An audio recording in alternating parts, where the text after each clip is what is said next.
नमस्कार. होळीचा दिवस असतो. सर्वजण छानपैकी तयार होऊन हॉलमध्ये येतात. आता अर्जुन आणि सायलीकडे बघून पूर्णाजी आणि कल्पना नाकतोंड मुरडत असतात. प्रियासुद्धा आलेली असते आणि नुसतं ते प्रियाशीच गोडगोड बोलत असतात. आता प्रिया बाजूला जाते आणि एकटीच बोलत असते की आता मी कसा धमाका करते आणि या सायलीचा कसा चांगला बँड वाजवते ना, तेच बघ. आता मी या म्हातारीला भांग पाजते आणि तिला चांगलाच धडा शिकवते आणि नाव या सायलीवर ढकलते. म्हणजे पूर्णाजी स्वतःहून या सायलीला या घराबाहेर काढते. मग मी अश्विनशी लग्न करेन आणि सुभेदारांची राणी म्हणून या घरात प्रवेश करेन. मग ही सगळी प्रॉपर्टी मी माझ्या नावावर करेन. आत्ता मात्र प्रियाचं ते बोलणं ऐकून सायलीला धक्का बसतो. सायली म्हणते, म्हणजे तुझा आज होळीच्या दिवशी असा प्लॅन आहे वाटतं, पण मी तुझा हा प्लॅन कधीच सक्सेसफुल होऊ देणार नाही. त्यानंतर भांग तयार केली जाते आणि पूर्णाजींच्या त्या ग्लासामध्ये प्रिया काहीतरी टाकणार, तोच तिथे सायली येते आणि तिच्या सटासट कानाखाली वाजवते. म्हणजे भांगेमध्ये तू नशेचं औषध टाकत होतीस पूर्णाजीच्या. अगं, तुला लाज नाही वाटत असं करायला? आता सगळ्यांसमोर सायलीने प्रियाचा पर्दाफाश केलेला असतो. तिला रंगेहात पकडून दिलेलं असतं. ते बघून पूर्णाजी, कल्पना, प्रताप, अश्विन सगळ्यांनाच धक्का बसतो. पूर्णाजी म्हणतात, काय झालं?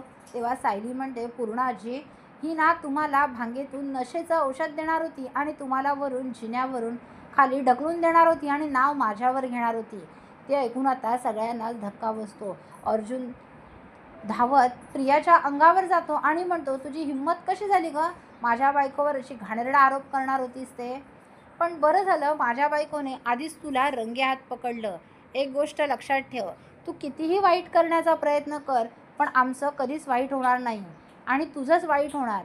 दुसऱ्यासाठी जर खड्डा खणलास ना, तर त्या खड्ड्यात तूच पडणार आहेस.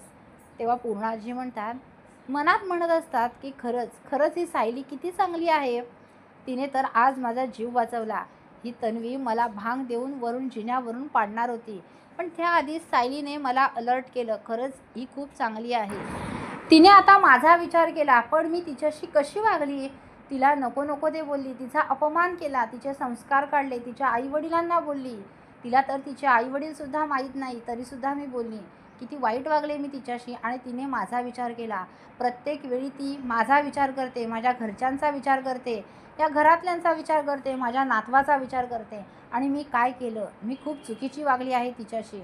असं म्हणून पूर्णाजी सायली पुढे हात जोडतात आणि म्हणतात, सायली जमलं तर मला माफ कर. असं म्हणून पूर्णाजी जायला निघतात. तेवढ्यात सायली धावत येते आणि पूर्णाजीला मिठी मारते. आता ते बघून प्रियाच्या तळपायाची आग मस्तकात जाते. ती म्हणते, मी करायला काय गेले? सायलीला घरातून पूर्णाजी बाहेर काढतील असा प्लॅन आखला होता, तर दोघी आता एकत्र झाल्या. माझ्या प्लॅनचे चांगलेच या सायलीने 12 वाजवले, पण मी या सायलीला सोडणार नाही. पुढील अपडेट पाहण्यासाठी व्हिडिओला लाईक आणि चॅनलला सबस्क्राईब करायला विसरू नका. थँक्यू.